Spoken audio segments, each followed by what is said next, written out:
Keributan terjadi saat sejumlah awak media mencoba meliput sebuah ruko yang diduga menjadi tempat penyaluran tenaga kerja bodong. Seorang pria yang tidak diketahui identitasnya tiba-tiba mengamuk dan menghalang-halangi wartawan yang sedang mencari berita. Lu mau nyapa? Gue nggak ada urusan sama lu. Juga ada urusan sama lu ya. Keributan terjadi di Ruko Plaza Bekasi Jaya, Arenjaya, Bekasi Timur.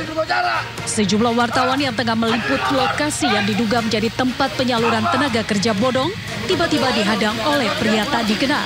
Selain memaki, pelaku juga sempat mengancam wartawan yang berujung pada ketegangan. Kericuhan baru mereda setelah seorang warga berusaha menarik dan menjauhkan pelaku dari lokasi ruko. Sementara menurut warga, ruko tersebut baru beroperasi sekitar 2,5 bulan dan dalam sehari ada saja yang datang ke ruko untuk mencari pekerjaan. Para pencari pekerjaan tersebut diiming-imingi langsung masuk dan bekerja setelah membayar sejumlah uang mulai dari Rp600.000 hingga jutaan rupiah. Kegiatannya apa Pak dia? Ya, nerima lamaran kerja, dijamin masuk. Sehari berapa orang Pak yang untuk melamar pekerjaan ini Pak? Ya, paling sedikit, pokoknya di atas 5 Pak. Di atas 5? Iya, paling sedikit 5 orang kok saya perhatiin itu. Usai keributan, Dinas Ketenagakerjaan Kota Bekasi langsung mendatangi lokasi untuk melakukan pengecekan. Namun ruko berlantai 2 tersebut sudah kosong dan dikunci dari luar.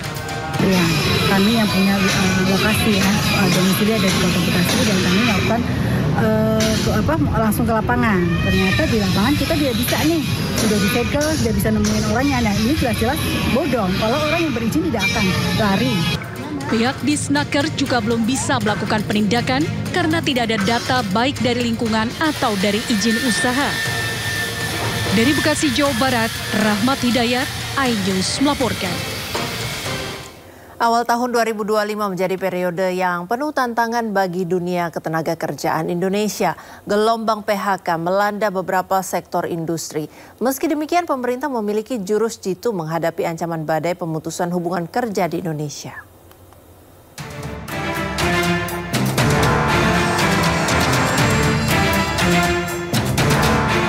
Awal tahun 2025 menjadi periode yang penuh tantangan bagi dunia ketenagakerjaan Indonesia.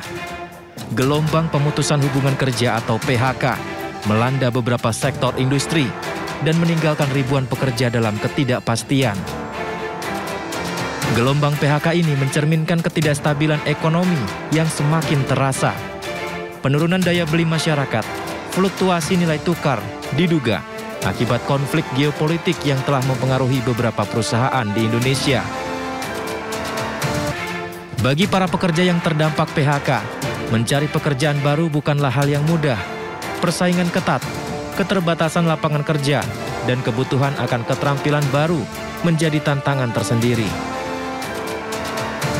Pemerintah melalui Menteri Ketenagakerjaan Yasirli mengungkap jurus jitu hadapi ancaman badai pemutusan hubungan kerja di Indonesia. Menaker menyebut meski ada PHK, namun industri di Indonesia tetap tumbuh. Jadi data kami PHK itu ada, gitu ya. PHK memang jumlahnya agak meningkat dari tahun yang lalu.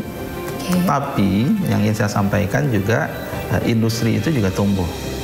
Ya, jadi contoh tadi kami ke Karawang. Ya, tahun depan gimana? Ini bisa nambah 10.000. Kemudian sebelumnya kita kita kemudian ke KEK. Kejaksaan Agung melakukan penggeledahan dan penyitaan terhadap aset-aset milik Kepala Balitbang Diklat Kumdil Mahkamah Agung Zarof Rikar di kediamannya. Penggeledahan dan penyitaan terkait penanganan perkara tindak pidana pencucian uang yang menjerat Zarof Rikar. Penyidik Kejaksaan Agung melakukan penggeledahan di rumah Zarof Rikar terkait perkara TPPU dalam kasus korupsi pengurusan perkara pembunuhan Ronald Tanur. Dari hasil penggeledahan, Kejagung menyita sejumlah dokumen terkait dugaan tindak pidana pencucian uang. Kejagung juga telah melakukan pemblokiran terhadap berbagai aset yang diduga milik Zarof Rikar. Ia sendiri sebelumnya juga telah ditetapkan sebagai tersangka kasus korupsi pengurusan perkara pembunuhan Ronald Tanur dalam sidang pengadilan tipikor.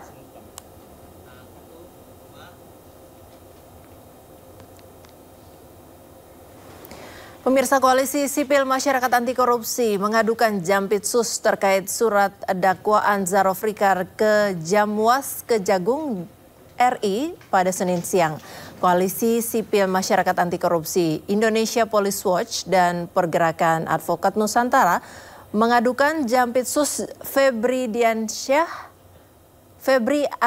Adriansyah dan JPU M. Nurrahman Adi Kusumo ke Jamwas Kejagung Republik Indonesia berkaitan dengan surat dakwaan Zarofrikar. Keduanya diduga sengaja melekatkan pasal gratifikasi atas temuan barang bukti uang tunai sebesar 915 miliar dan 51 kilogram emas. Seharusnya terdakwa Zarofrikar dikenakan pasal suap atau TPPU. Koordinator Koalisi Sipil Anti Korupsi, Ronald Loblobi, menambahkan pemberitaan tentang pengaduan bukan untuk menyerang institusi Kejaksaan Agung, melainkan sebagai social control demi kebaikan penegakan hukum. Dan dalam kaitan perkara apa? Kebijakan dilakukan Jampitsus Febri Adriansyah dalam pembuatan surat dakwaan terhadap terdakwa Zarofrikar dengan hanya menggunakan delik gratifikasi, maka secara langsung dan tidak langsung telah merintangi atau menggagalkan hakikat tujuan penyidikan untuk membuat terang dugaan pidana yang tengah disidik. Karena pertanggungjawaban pidana dibatasi. Kejaksaan Agung mengalihkan status penahanan Direktur Pemberitaan Jakti Fitian Bahtiar dari tahanan rutan menjadi tahanan kota. Pengalihan penahanan dilakukan dengan pertimbangan kesehatan tersangka yang memiliki penyakit serius. Kepala Pusat Penerangan Hukum Kejaksaan Agung Harli Siregar menyebut pengalihan penahanan tersebut telah dilaksanakan sejak 24 April 2025. Harli menjelaskan proses pengalihan penahanan telah melalui konsultasi dengan tim dokter dan dilengkapi dengan surat permohonan resmi dari pihak kuasa hukum tersangka. Selain itu, penyidik juga mensyaratkan jaminan dari istri tersangka untuk mendukung proses hukum. Sebagai bagian dari pengawasan, Tian Bahtiar dilengkapi dengan alat elektronik untuk memantau pergerakannya selama menjalani status tahanan kota. Bahwa sejak tanggal 24 April 2025 terhadap tersangka TB oleh penyidik telah dilakukan pengalihan penahanan dari yang selama ini dilakukan tahanan rutan menjadi tahanan kota di Bekasi.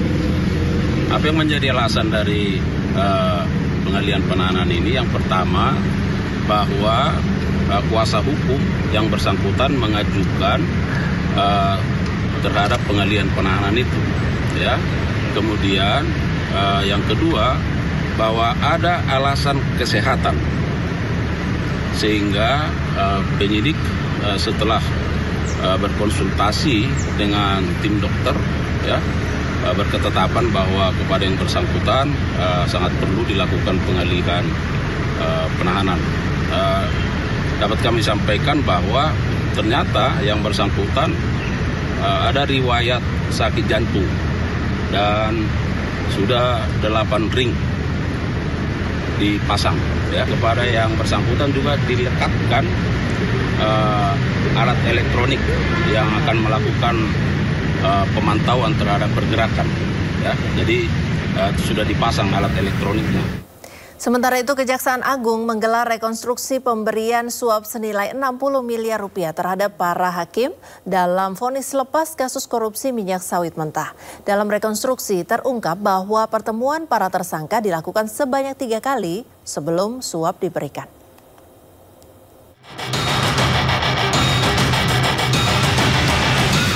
Kejaksaan Agung Republik Indonesia menggelar rekonstruksi pemberian suap dan gratifikasi senilai 60 miliar rupiah untuk para hakim pemberi vonis lepas kepada 3 terdakwa korporasi dalam kasus korupsi izin ekspor minyak sawit mentah.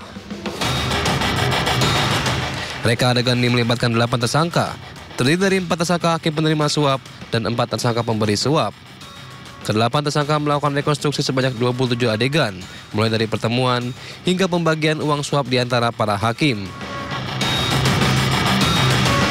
Dalam reka adegan, terungkap bahwa pertemuan antara para tersangka dilakukan sebanyak 3 kali di rumah makan yang berbeda sebelum akhirnya tersangka Hakim Muhammad Arif Nurianta menerima uang suap senilai 60 miliar rupiah dalam bentuk dolar Amerika Serikat.